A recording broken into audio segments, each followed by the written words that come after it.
بسم اللہ الرحمن الرحیم۔ السلام علیکم۔ روزانہ واقعات سننے کے لیے اس چینل کو سبسکرائب کریں۔ عرب کے عقل مندوں میں سے ایک شخص تھا جس کو شن کہا جاتا تھا۔ اس نے قسم کھا رکھی تھی کہ وہ صرف اس عورت سے نکاح کرے گا جو اس کے موافق ہوگی۔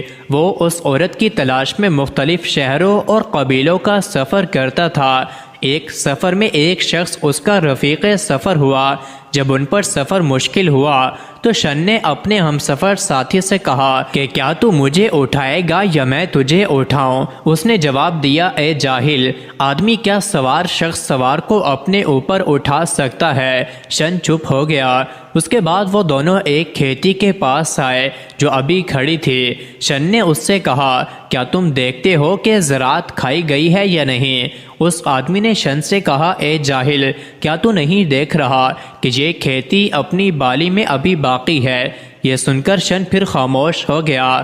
پھر ان کے سامنے اسے ایک جنازہ آیا۔ شن نے اپنے ہمسفر سے کہا کہ کیا تم دیکھتے ہو جس صاحب کا یہ جنازہ ہے وہ زندہ ہے یا نہیں؟ اس کے ساتھی نے کہا، اے شن، میں نے تجھ سے بڑا جاہل آج تک نہیں دیکھا کہ وہ قبرستان کی طرف جا رہے ہیں، اور کیا وہ زندہ ہوگا؟ جب وہ دونوں اس شخص کے گاؤں کے پاس پہنچے اس کو اپنے گھر لے گیا۔ اس شخص کی ایک لڑکی تھی جس کا نام تبقہ تھا۔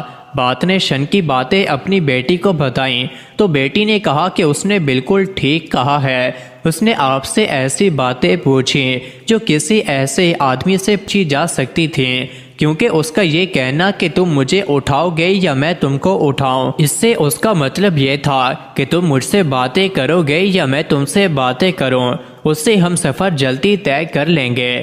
پھر اس کا یہ کہنا کہ کھیتی کھائی گئی ہے یا نہیں، اس سے اس کا مطلب یہ تھا کہ زراعت کے مالکوں نے اس کی قیمت طے کر دی ہے یا نہیں۔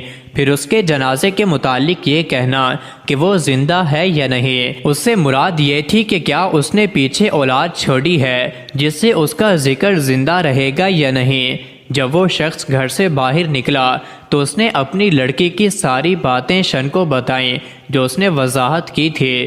یہی شن نے اس سے نکاح کرنا پسند کیا اور اس کے باپ کو اس کے نکاح کا پیغام دیا اور اس سے نکاح کیا۔ پھر اس کو اپنے قبیلے میں لے آیا تو لوگوں نے ان دونوں کے حالات کو معلوم کیا کہ شن نے طبقہ سے موافقت کی ہے، چنانچہ یہ ان کی ضرب المثل بن گئے۔ حضرت خضر علیہ السلام سے سوال کیا گیا کہ آپ نے اپنی زندگی میں عجیب چیز کون سی دیکھی؟ آپ علیہ السلام نے جواب دیا کہ میں نے عجیب و غریب چیز یہ دیکھی کہ میں ایک ایسے بیابان جنگل سے گزرا جہاں پر پانی نہیں تھا۔ پھر میں اسی جگہ سے 500 سال کے بعد گزرا تو میں نے وہاں پر ایک بہت بڑا شہر آباد دیکھا جو درختوں اور نہروں سے بھرا ہوا تھا۔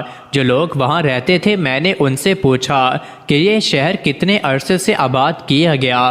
انہوں نے کہا، سبحان اللہ، ہم اور ہمارے آباء و اجداد اس شہر کو اسی طرح پہچانتے ہیں۔ چنانچہ پھر میں وہاں سے 100 سال کے بعد گزرا تو میں نے وہاں ایک بڑا دریا دیکھا اور اس میں ایک شکاری کو دیکھا اور اس سے پوچھا کہ یہ شخص جو شہر یہاں پر تھا وہ کہاں ہے؟ یہ سن کر اس نے کہا کہ سبحان اللہ، کیا یہاں پر کوئی شہر آباد تھا؟ ہم نے اور ہمارے آباء و اجداد نے بھی نہیں سنا کہ یہاں کوئی شہر تھا۔ ہم صدیوں سے یہاں شکار کرتے آ رہے ہیں۔ اس کے بعد میں پھر 500 سال کے بعد وہاں سے گزرا تو میں نے وہاں ایک شہر آباد دیکھا جس طرح پہلی مرتبہ تھا۔ تو اس پاک ذات کے لیے سب خوبیاں ہیں جس کو زوال اور تغیر و تبدل نہیں ہے۔ مزید ایسی ہی ویڈیوز کے لیے چینل کو ضرور سبسکرائب کریں۔